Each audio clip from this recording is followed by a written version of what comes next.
Hello દોસ્તો, Mittal boutique ચેનલમાં તમારું હાર્દિક સ્વાગત છે।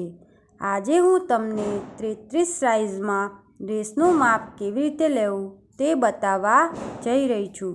33 સાઇઝના ડ્રેસના ટોપમાં ગળું, શોલ્ડર, બાયગાળાનો આગળનો ભાગ અને બાયગાળો કેટલો લેવો તે જાણવા માટે તમે આ વિડીયોને એન્ડ સુધી જરૂરથી જોજો। અને અગર તમે અમારી મિત્તલ બુટીક ચેનલમાં પહેલી વાર આવો છો તો અમારી આ ચેનલને સબસ્ક્રાઈબ કરો અને અમને સપોર્ટ કરો। તો દોસ્તો, બધી જ સાઇઝના માપ અલગ અલગ વિડીયોમાં જોવા મળશે। દોસ્તો, અઠવાડિયામાં 3 વિડીયો આવશે, મંગળવાર, ગુરુવાર અને શનિવાર, તો તેનું તમે ખાસ ધ્યાન રાખજો। બધી જ સાઇઝના ડ્રેસમાં પાછળના ગળા પ્રમાણે માપ લેવામાં આવે છે। પાછળનું ગળું જેટલું હોય તે પ્રમાણે બાયગાળો અને શોલ્ડરનું માપ લેવામાં આવે છે। તો દોસ્તો, ચાલો આપણે વિડીયો શરૂ કરીએ। તો દોસ્તો, મેં પહેલેથી ડ્રો કરીને રાખ્યું છે કે જેથી તમને લોકોને જલ્દીથી સમજમાં આવે। તો દોસ્તો, 33 સાઇઝના ડ્રેસમાં આગળનું ગળું તમે તમારી પસંદગી પ્રમાણે લઈ શકો છો, 6 કે 6.5। ત્યાર પછી શોલ્ડર સાઈડનું ગળું 2.75 લેવામાં આવે છે। ત્યાર પછી બાયગાળાનો આગળનો ભાગ, અને અમે બાયગાળાનો આગળનો ભાગ કહીએ છીએ। તો દોસ્તો, આ સાઇઝમાં આગળનું ગળું 6 કે 6.5, શોલ્ડર સાઈડનું ગળું 2.75 અને બાયગાળાનો ભાગ 5.75 લેવામાં આવે છે। 33 સાઇઝમાં બાયગાળાનો આગળનો ભાગ 5.75 લેવામાં આવે છે। હવે બાયગાળાનું માપ આ પ્રમાણે છે, 6.25। 33 સાઇઝમાં બાયગાળો 6.25 લેવો, 5 ઇંચના ત્રાસ આપ્યા પછી। તો પાછળનું ગળું 5 થી 6 હોય, 7 થી 8 હોય કે પછી 9 થી 10 હોય, તો તેનું માપ હું તમને હવે જણાવીશ।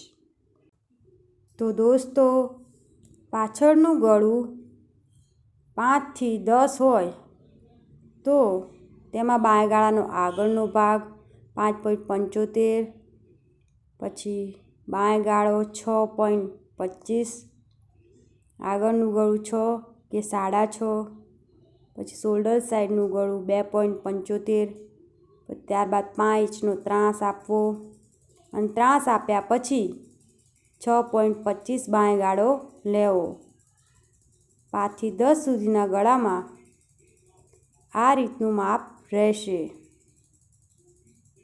તો દોસ્તો, પાછળનું ગળું 5 થી 6 હોય તો શોલ્ડર 5.75 લેવો, અને જો પાછળનું ગળું 7 થી 8 હોય તો શોલ્ડર 5.5 એટલે કે 5.5 લેવો, અને ત્યાર પછી જો પાછળનું ગળું 9 થી 10 હોય તો શોલ્ડર 5.25 લેવો, એટલે કે 5.25 લેવો।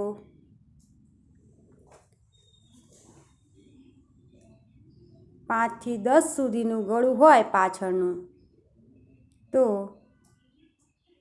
શોલ્ડર આ પ્રમાણે લેવા।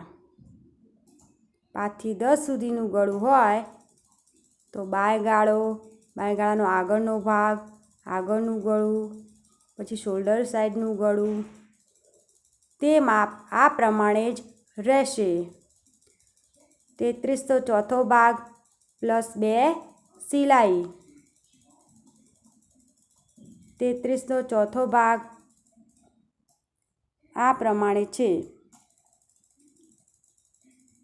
8.25 વત્તા 2 એટલે કે 10.25.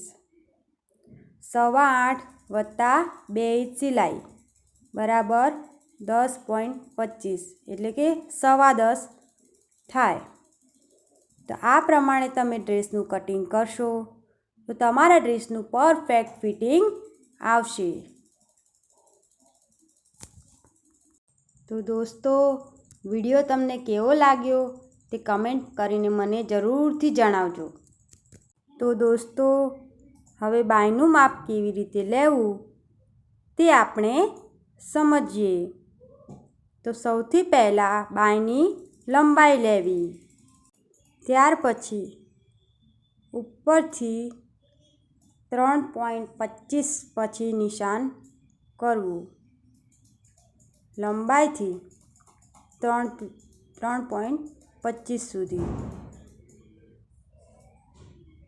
પછી 1 ઇંચ પટ્ટી વાળવા માટે, ત્યાર પછી નીચે 1 ઇંચ પટ્ટી વાળવા માટે લેવું. હવે ઉપરથી 3.25 લેવું અને ત્યાર પછી 6.5 ઇંચ પછી શેપ આપવો. ત્યાર પછી 6.5 એટલે કે 6.5 33 સાઇઝમાં માપ આ પ્રમાણે લેવામાં આવે છે. 6.5 પછી બાયનો શેપ આપવો વત્તા 2 ઇંચ સિલાઈ.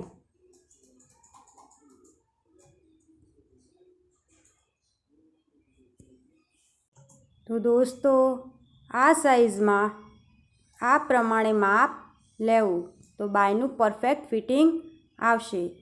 બાયમાં પાછળ ખોલ નહીં પડે. તો દોસ્તો, ડ્રેસ જો ફિટિંગમાં હોય તો ડ્રેસ ફાટે ત્યાં સુધી આપણને પહેરવો ગમે, અને જો ડ્રેસનું ફિટિંગ ના હોય તો મગજમાં ક્યારેક તો વિચાર આવે કે આ ડ્રેસ ક્યારે ફાટશે. તો દોસ્તો, એવું વિચાર ના આવે એના માટે તમારે આ માપથી ડ્રેસનું કટિંગ કરવું પડશે. અને જો તમે આ માપથી ડ્રેસનું કટિંગ કરશો તો તમારો ડ્રેસ એકદમ સરસ સીવાશે. તો દોસ્તો, મારી ચેનલમાં તમે દરેક પ્રકારના બધી સાઇઝના બ્લાઉઝના ફરમા કટિંગ અને બ્લાઉઝ સ્ટિચિંગ શીખી શકશો. આ ઉપરાંત બધી સાઇઝના ડ્રેસ કટિંગ કેવી રીતે કરવા તેના માપ અને ડ્રેસ સ્ટિચિંગ પણ શીખવવામાં આવશે. આ બધું શીખવા માટે તમે મારી ચેનલને સબસ્ક્રાઈબ કરવાનું ભૂલતા નહીં. વિડીયો જો તમને સારી લાગે તો લાઈક, કમેન્ટ અને શેર જરૂરથી કરજો. વિડીયો જોવા માટે તમારો ખૂબ ખૂબ આભાર.